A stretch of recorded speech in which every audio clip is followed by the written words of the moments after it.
أعوذ بالله من الشيطان الرجيم بسم الله الرحمن الرحيم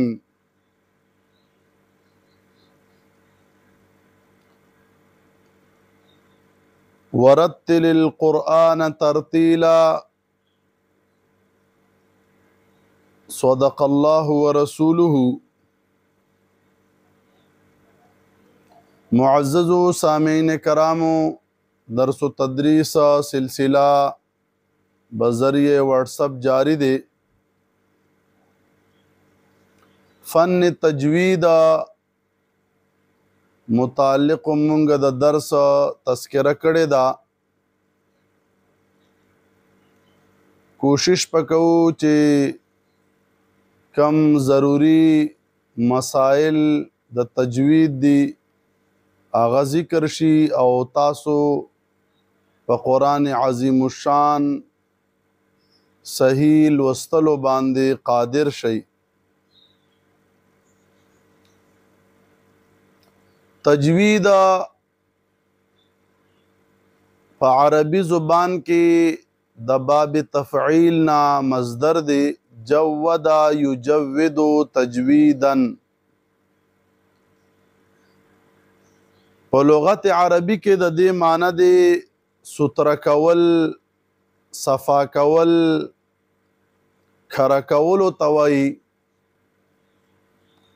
او په اصطلاح د قراو کې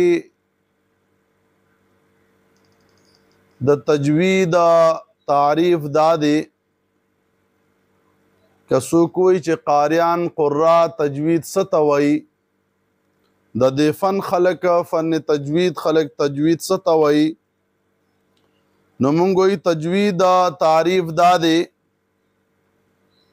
چې حروف د خپل مخارجنا صفات لازمه او عارضه سره ادا کولو ته تجوید وایي. د هر یو حرف خپل مخرج دی، یعنی د ادایګي د راوتلو ځای دی. نو د خپل راوتلو ځای نه حرف ادا کول صفات لازمه او عارضه سره، صفات لازمه او عارضه مخکې را روان دي هغه به وایو. خو خلاصه د پوهې دپاره دا شوه چې هر حرف خپل صفت سره د خپل مخرج نه راوتلو ځای نه ادایګي ته تجوید علم ویلی کی.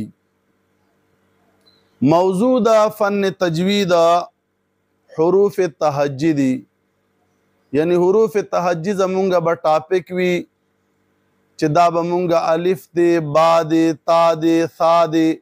د دې حروف ادایګي به د کم ځای نه وي. دا حروف تهجی چې کم ادایګي دی دا زمونږ موضوع او ټاپک ته په دې فن کې. د هر علم غرض په کار وي. غرض یې څه دی؟ غرض یې دا دی چې فن تجوید غرض او غایه دا دی چې قرآن صحیح وویلی شي، د قرآن صحیح لوستل وشي. دا غرض او غایه د دې علم دی. مشهور قاری د قرآن په قراو کې تیر شوی دی علامه جزری رحمت الله تعالی علیه. مقدمة الجزریه دا هغه کتاب دی.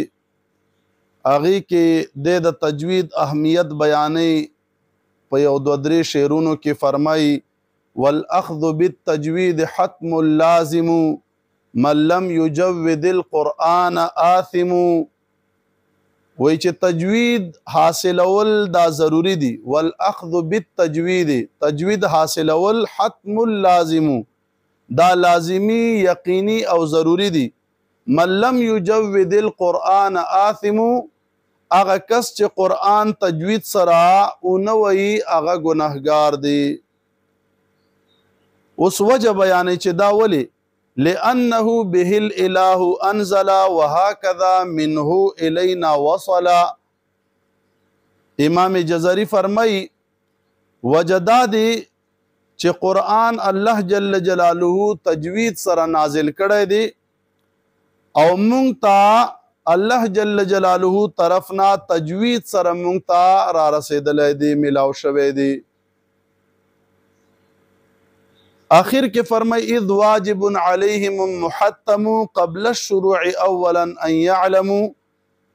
بیا دې فرمای زکه خو د قرآن لوستونکو باندې ویونکو باندې دا خبره پخه فرض دی، حتم محتم یعنی یقینی واجب او ضروری او فرض دی پی قبل الشروع اولا ان يعلموا چې د قرآن مجید شروع کولو نه د فن تجوید باندې دوی ځان پوي کی.